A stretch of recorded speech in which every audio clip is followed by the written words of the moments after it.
Hey guys, I wanted to show you this really cool book. We got it when we went over to A History of Magic. They had an exhibition over at the British Library, and this book was available there, but it was also available in a lot of other places afterwards, and I'm sure you can still pick it up. But it's a collaboration between the British Library and the library that's in New York. I can't remember the name of it now. I'm sure I'll figure it out as we go through. And it's a crossover between things from the Wizarding World versus actual historical things that inspired the stories. We're just going to go through this amazing book. These are illustrations from Jim Kay when he started sketching various areas in Diagon Alley.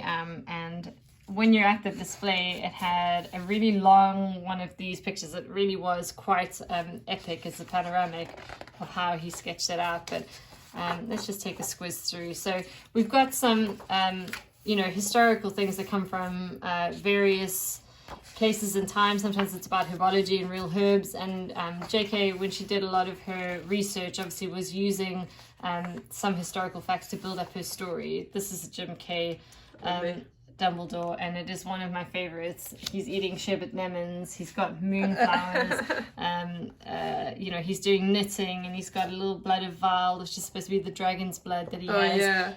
12 uses of dragon's blood. I mean, that's his claim to fame, initially, anyway. Exactly. He's got little phoenixes. I don't know, it's a plural phoenix. Well, I guess he defeated Grindelwald, so that was probably his initial claim to fame. And this is JK's original little sketch of where she had the Dursleys with Harry. Again, it exists in the display, but it's just quite nice, like a little throwback. Another one of Jim Kay's pictures of the Hogwarts Express, which looks really cool. It's got the Hog's head. It's really nice. Yeah, colourful. The fronts of it. Which again, you don't really notice until someone draws your attention to it. Totally. And even here the little dragon on the bit, but this is like my favorite sketch. Look at this. Just this young is Harry. Also by so cute. Jim Kay. So cute. He's so talented. Jim Kay's done all of the illustrated books that There's have the come out Dursley drawing, recently. just a bit larger. Such Harry Potter unibrows. and the Dursleys. Wow. That's really cool. So that's that one and a bigger sketch. This is again, this is JK's sketch, her sketch that she wrote for the publishing company of what the grounds look like, so people know. You can see they pretty much stuck to it. I mean, in some of the book versions, get a pretty map of it, but it's pretty much still the same layout. McGonagall with her frog and just looking McGonagall-like. So good. It's just lovely. The frog. So cute. Jim Kay said that he just loves drawing frogs, and he didn't think it was anything relevant to McGonagall other than he loves drawing frogs. It's always and relevant. He thought that frogs are all relevant. Well, because she's talking about and being an animagus anyway.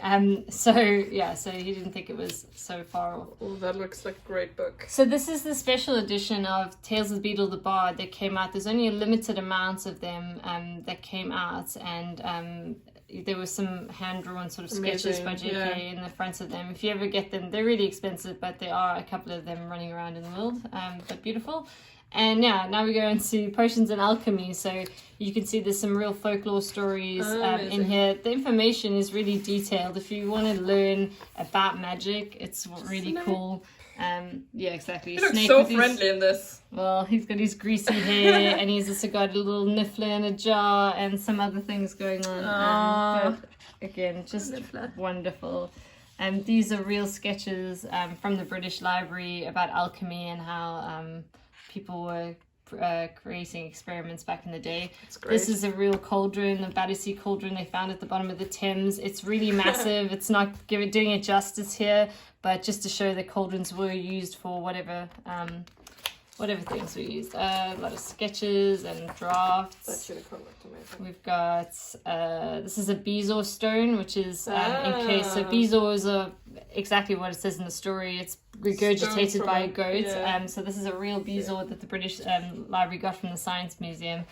But this book is unbelievably awesome. Great. This is a massive scroll. The Philosopher's Stone, isn't it? Exactly. That tells you how to make the Philosopher's Stone. In the production, we went to that exhibition back then at the British Library, and it's massive. It's like like a huge tapestry type thing. yeah, so just to give you an idea, this is another little sketch JK did of Neville, Harry. Well, that's great. I'm pretty sure, yeah, Hermione, Gary was... Neville, Ron. Remember Gary, the name changes because Gary, it tells you in the thing. It's Seamus or something. Yeah, exactly. I think it's Seamus. Or Dean. Or I can't remember. Anyway, one of them I thought it was Seamus, but I don't know. Maybe it's Seamus. Maybe not. Anyway, so the name changes, but you get that. This is this wonderful alchemy Wow, real that painting that we saw yeah. on display as well. Super cool. It sort of looks like a classic painting. We move over to herbology, which are real herbs and sketches that exist where Very people doing it. This is supposed to be Sprout. Yeah. Also JK's drawing. She Very can cool. draw quite well. Yeah. So yeah, lots of different artifacts. I know I'm scrolling to all of it quite quickly. I don't want to. I want you to read it all. It is so interesting. Yeah, there's just a lot of real life drawings. So this again is supposed to be a study of mandrakes by Jim Kay. So Jim Kay sort of again was trying to figure out how they might be in the ground, what they would look like, because mandrakes are a real thing. You can see they do kind of look like people. Yeah, they can come out looking like little humans. So yeah, there's a lot of mythology behind mandrakes and mandragora. So yeah, again, gnomes, how gnomes might look versus how people talk about it here. It's a German gnome fishing. We've got charms. We move over to that section. A lot of details. It was split up into sections in the exhibition as well, so you would just walk around from one to the next. To the other. There's brooms. This is another painting. So cute. Harry so Potter. young in that. He looks so cool. What is this? Nice, that's a shell, isn't it? Yeah, love charm. It's a rune, like a love charm from the Netherlands in the 20th century. And then we go over to astronomy. How cool is this picture? Very Love cool. it. They had a good few globes. Some really big globes were on display as well with the night sky. And it was very cool. Again, more scrolls and how people believe that there's different people looking out for you, or that the stars meant a lot of things. And obviously a lot of characters are named after star constellations. Like, so Sirius, especially the Black family. Yeah, they're all like, a lot of them are named after stars. So very cool displays. Pretty sure. Then we move over to divination. So divining different things. So they had a lot of. Oh my gosh, this is amazing. The giant glasses. She almost looks like a man in this picture.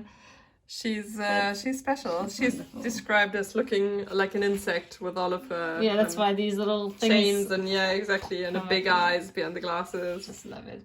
Oh, very good. That's an old school witch. The famous Mother Shipton. Yeah, so Mother Shipton.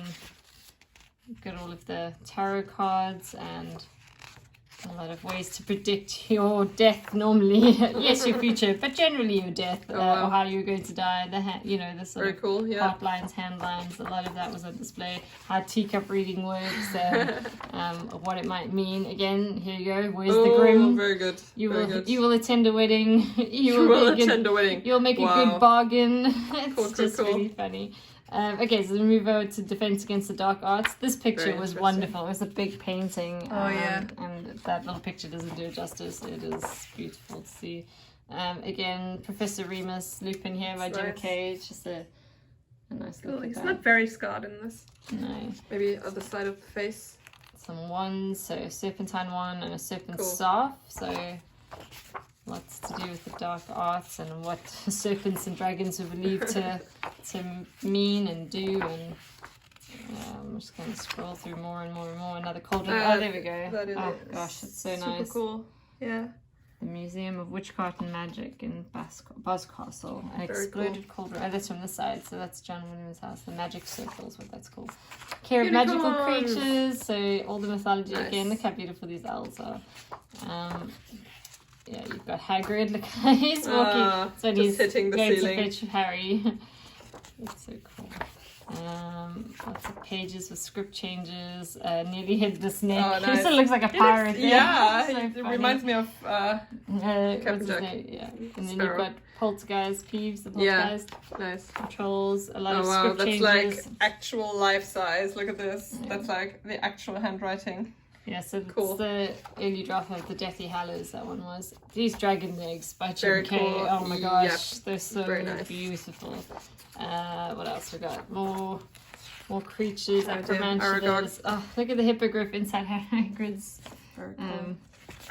We've got what else? We're almost at the end here. I just thought it'd be nice for you to see this phoenix. Lovely, I love is it. obviously the one they use for the display and how they got it. You'll see it across a lot of items. I love all the like old medieval or sort of ancient Middle Eastern drawings of things. It's just very good. Fiji mermaid. It's so creepy. Yeah, so this is supposed to be a mermaid from Japan, and I think when they start pulling it together, they realize it's not real and it's sort of no, it's a monkey sewn on a fishtail, basically. Yeah. So all the mythology around that is quite cool. But there's a lot of mermaids from history, different kind of creatures and dogs from that. Then we got past and present and future. This is quite quick, but it goes through the kind of next things that are happening in the Potter universe. So you've got some new scripts from I love wonderful. This, the timelines. They're so, like, you can see how much thought she put into it, because you can see breakdowns of characters and where they broken down in the months as well, like what happens when, and then you see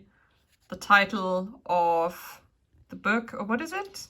Well, in this case, this is the plans no, for it's the Order actually of the Phoenix. So this is like the chapter titles, and then you got the plot very crammed into there. How the prophecy affects those characters, exactly, or places, and then what happens with Joe and Ginny and the DA. Yeah, it's really and cool. Then it's really it's just so much detail. You can see so this page also has more, so you can see something doesn't stop. It's got so much going it on. was planned. It was well planned. Lovely. Where she designed the crest. Yeah, well, she's sketched a lot of pictures for donation Perhaps and stuff. Hufflepuff House would have, what does it say? Would have the respect it deserves from fans if I'd stayed with my original idea of a bear. To represent it. Oh, we love the puffs. We do. The puffs are good. Badgers are kind of like bears, a bit smaller. This is just talking about the play. We have a different video about the Cursed Child, so you can go and take a look at the book if you want to go see it. It's quite detailed. Yeah. But just a little bit about Joe. The curators who put the display together. This was a moving exhibition, so it went over to New York and Japan and a couple of other places as well. I have tried to find it again, but it hasn't come up that I can see it. Oh wow, I didn't even notice this. It's a giant a giant serpent. Wow, that is cool. Open it from the back. Yeah. Wow. Hells yeah. That's pretty gold foiled. Very cool. That's a very nice book to have. Yeah, definitely. It's been a while. You could probably find quite a few of those around. They must be on Amazon or something like that. But the history of magic. We've got a lot of books that we've looked at before in the past, so you can take a look. We'll put some links up here. If you want to see some arts and crafts, you can check that out too. And just general Harry Potter events. Everything. So, See you then.